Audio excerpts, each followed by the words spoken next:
The exact breakdown of the numbers Anand has on the wall. Yeah. Well, so we'll -1 and we'll just check if that number of the Akali Dal has been updated. But Zaka, to our viewers and also to our panelists in the studio, it's also symbolic. Punjab elections are not so far away.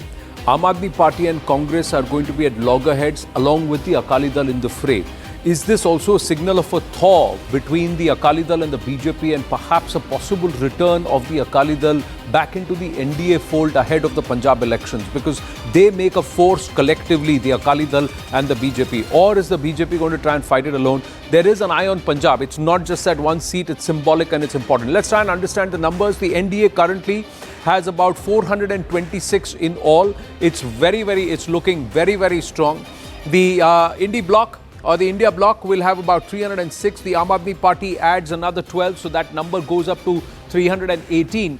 But the YSR CP jumping in with the NDA, and that number is 437. So clearly more than 100 comfortably. It's nearly about 119 plus. That is very, very significant. Will this further consolidate in favor of the NDA? Now, look at the difference in the Lok Sabha 2024 elections between the BJP and the India Bloc together.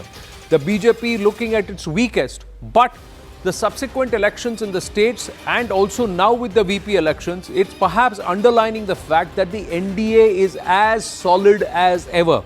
Couple that with an eventful 2025 so far with direct taxes reforms, GST reforms, Operation Sindoor, so many other boxes. The NDA is perhaps looking at its strongest when the BJP perhaps has been at its weakest in the last 11 years. Big messaging that is going on with these numbers and also the VP elections, and that's why the importance of these VP elections, because how solid is the opposition, but how further solid and stronger is the government in place with the NDA, and the BJP also showing we can work very, very well with our allies. Payal and Pallavi, who've been tracking this very, very closely with us. Pallavi's been out there, Payal been out there. Payal, let me come to you before we go to Pallavi. What perhaps is the biggest messaging that the NDA wants to give to Bharat, to the world, and most importantly to the opposition via these VP polls? Well, these VP polls have been mandated because of Mr. Dhankar's sudden resignation. But one thing is very, very clear. The BJP and the NDA want to send a message that we brought in a candidate who has the right credentials in place. He's been somebody who's holding constitutional posts, even in opposition ruled states, and he did not, show any bias of sorts as well.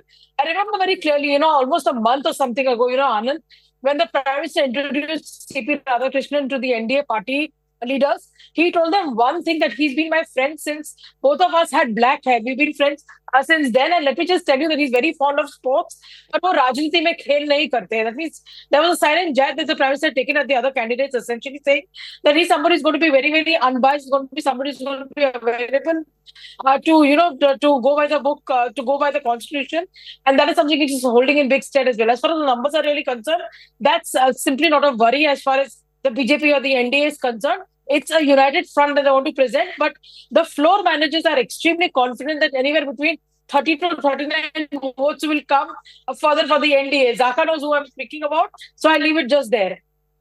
Why? No, why do I know? So now, before we bring that numbers bit, just quickly asking Pallavi about two people and their whereabouts. One is Rahul Gandhi and the other one is Jagdeep Dhankar. Pallavi. So how do you see the VP election? Which way is it going? Will be a big victory for Okay, 1 minute. I think we've just got it. We've got an audio overlap with Aman. We'll just go across to who Aman is speaking with in a bit. But yes, Pallavi. Well, okay. So Arun Dhanta has been reporting from outside that farmhouse where Jagdeep Dhankar has been staying for a stopgap arrangement. But the big question, of course, is Rahul Gandhi. As Shireen also is reporting now, he is back. The Congress party has been very mum. Normally, they jump to his defense, but this time round, they haven't. But they also do realize that this was an issue which was definitely given on a platter to the BJP. The timing was being questioned. The comparison was being made to the Prime Minister, that while the Prime Minister is going to Punjab and Himachal Pradesh. Why hasn't Rahul Gandhi gone to Himachal where the Congress is in power, or to Punjab where the Congress has a very good and strong organization and is definitely a contender and a challenger to the AAP government over there? But having said that, there was a meeting which took place of the India Bloc parties. Last minute strategy was being chalked out. Rahul Gandhi was conspicuous by his absence, but he is finally back, and I'm sure the Congress leaders are thanking him for that, because it would have been deep embarrassment if Rahul Gandhi had not cast his vote today as an LOP. So you'll have both Mr. Kharge as well as Rahul Gandhi, after the Prime Minister casts his vote, to come in and vote for their vice presidential candidate. Little faith in Rahul Gandhi. I mean, she has so little faith in his ability to show up, right? I mean, Rashid Kidwai is here. He has more faith. Rashidji? Yeah, I think as long as he's coming and voting, if somebody, an individual goes for a holiday or has a busy social life, we should not be objecting as long as he's performing his duty. So if he's voting, coming and voting here, I think Rahul Gandhi is doing his duty as a LOP. I mean, politicians should have a social life. What's wrong with that? Yes, I'm all for it. That's what I'm saying. It's only my friend like Tushar, who's looking at all the various photographs on social media, who's this, who's that. No, I'm not. No, I'm totally in agreement with Kidwaiji that politicians do need to have a social life, but I'm surprised Pallavi has the bar so low that, oh, look, he's coming out to vote. That's a huge thing. So probably tells a lot about Rahul Gandhi. But again, a social life is a different aspect altogether. However, what I don't understand is, what is the Shiromani Akali Dal really up to? They are citing that neither the centre nor the Congress stood with the Punjabi people or with Punjab during the floods. But that's not correct. Even the Congress has been on the roads to some extent. Even the centre has sent relief. The Prime Minister is visiting today. Yeah, he's in Gurdaspur this afternoon. Yeah. So ahead of the March 2027 elections in Punjab, I really don't understand the point Shiromani Akali Dal is trying to make, because in 2022, they were routed in the state. Even Senior Badal, who's now passed away. Tushar, look at it this way. Their two principal opponents in the state are the Aam Aadmi Party, which is the ruling party, and the Congress, and both of them are backing the India Alliance candidate. So they can't be seen as voting for that same candidate. But, then what's the opposition in that state? If you factor in the elections in Punjab, there is a lot of anti-incumbency building against the Aam Aadmi Party. Yes. You look at the anti-incumbency against Bhagwant Mann himself. He's been unwell. He was diagnosed with a certain disease. So all of that needs to be added up. But again, I would have expected Shiromani Akali Dal to go with the NDA candidate at least, if not with the BJP publicly. But you never know. It's a long time ahead of the Punjab election, so a lot can change. Well, there is this addition that's just come in that NDA nominee and Maharashtra Governor CP Radhakrishnan has nominated Union Minister Ram Mohan Naidu and JDU MP Sanjay Kumar Jha as his polling agents for today's Vice President polling and counting. So, additional to Kiran Rijiju, who had these responsibilities, we were speaking about this in the morning. The reporter team was discussing this, that this is important messaging to keep the NDA flock together. Even Shrikant Shinde is part of the entire polling agents group, along with Kiran Rijiju. Just checking with our reporters, Payal, if you're there, or Aman, you just were speaking with somebody and we heard the audio.